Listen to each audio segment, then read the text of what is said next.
Okay, in this problem, we're given a slope field for a certain differential equation, and it says which of the following could be the solution, or a solution to the differential equation with the initial condition y of 0 is equal to 1.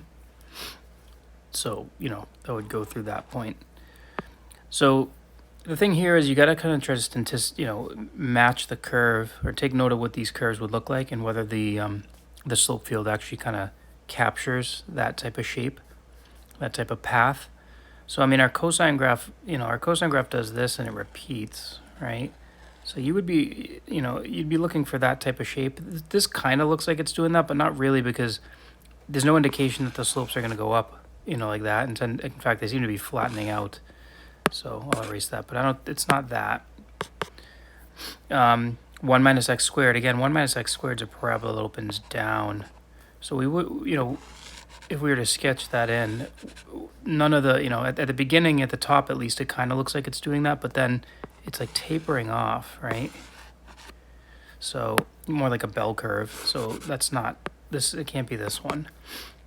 Same with e to the x, right? E to the x actually increases like this, and that's not really being captured. I mean, even if we try to make it go through that initial condition, the slope's on the right side of the y-axis, so I'm capturing that. So it's not that one.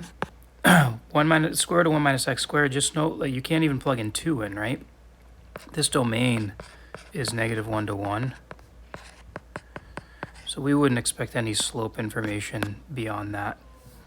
So by elimination, it's this one. This is an even function. Notice as x goes to infinity, actually as x goes to plus or minus infinity, y is going to 0, and that indicates that your slopes, right, like your slopes are tapering off like this. It's also an even function, right? If you plug in -x and x, you're gonna get the same output. So in any case, that's the one.